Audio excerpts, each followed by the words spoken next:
अखिलेश कैसे हाथ में एक एक ईंट ला रहे हो? कम से कम 10-10 ईंटें हाथ में लाओ। तुम तो सही तरीके से काम ही नहीं करना चाहती हो। अरे मैंने इस गांव के नाले को 15 दिन में बनाने का ठेका लिया है, लेकिन 10 दिन हो गए, अभी ये आधा नाला भी बन के तैयार नहीं हो पाया है। मुझे लगता है सही टाइम पे ये नाला बन के तैयार हो ही नहीं पाएगा। मोदी जी बेफालतू की बात तो करते नहीं है। कितनी ईंटें लाऊं? मैं तो काम कर भी रहा हूँ। अरे आपके साथ तो मजदूरी पे राहुल भैया भी लगे हुए हैं, वो तो देखो हाथ में हाथ बांधे हुए खड़े हुए हैं, कोई काम कर ही नहीं रहे। वो आप मुझी से कहते रहती हो। हाँ अखिलेश, कह तो तुम ठीक रहे हो। राहुल एक बात बताओ, जिस नाले को मैं बना रहा हूँ उस नाले पर तुम अभी से खड़े हो गए। अरे इस नाले का सीमेंट अभी सही तरीके से सेट नहीं हुआ होगा, पक्का नहीं हुआ होगा। अभी हटो उसको ऊपर से, जाओ ईंटा लेके आओ 2-4। नाले को 15 दिन में पूरा करके देना है। 10 दिन हो गए, 5 दिन में इस नाले को बिल्कुल कंप्लीट करके देना है। लेकिन मोदी जी एक बात बताओ, आपने इतना कम दिन का ठेका ले क्यों लिया? ये गांव का पूरा 1 किलोमीटर का नाला आपने 15 दिन में बनाने का ठेका ले लिया, और आप भी परेशान हो रहे हो, हमें भी परेशान कर रहे हो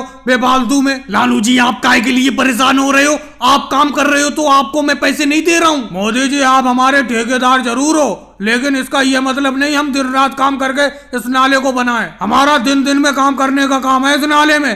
15 दिन में तो अभी ये नाला बन के तैयार नहीं हो पाएगा। 10 दिन हो गए, 10 दिन में अभी ये नाला आधा भी नहीं बना है। 5 दिन में क्या आधे से ज्यादा नाला बन जाएगा? ये बात मुझे बिल्कुल अच्छी नहीं लग रही है। तुमने ठेका कम दिन का ले लिया। अरे योगी जी आ गए, और मोदी जी 5 दिन बचे हुए हैं इस नाले को बनाने के लिए। 5 दिन में तो ये नाला बन के तैयार हो जाएगा।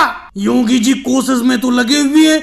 देखो अब 5 दिन बचे हुए हैं। 15 दिन का ठेका लिया था मैंने इस नाले को बनाने का। इस नाले को बनाते हुए 10 दिन तो हो गए, 5 दिन बचे हैं बस। अगर ये 15 दिन में नाला बन के तैयार नहीं होगा तो कोई आफत तो आ नहीं जाएगी। मोदी जी आफत नहीं आ जाएगी, लेकिन 15 तारीख के बाद बहुत भारी बारिश दे रहे हैं। अगर ये नाला बन के तैयार नहीं हो पाएगा तो बारिश का पानी इस नाले में से कैसे निकलेगा? सारा का सारा पानी गांव में ही भर जाएगा फिर तो। इसीलिए तो आपसे कहा था कि 15 तारीख तक इस नाले को 15 दिन में कंप्लीट करके देना है। 15 दिन का ठेका लिया था आपने। लेकिन योगी जी एक बात बताओ, 15 दिन में ये नाला बनकर तैयार नहीं हो पा रहा है तो हम क्या करें? हम तो भरपूर मेहनत कर रहे हैं। तुम राहुल कहाँ मेहनत कर रहे हो? तुम तो आराम से नाले के ऊपर खड़े हुए हो। और भाई लोगों को वीडियो को लाइक करो, चैनल को सब्सक्राइब करो।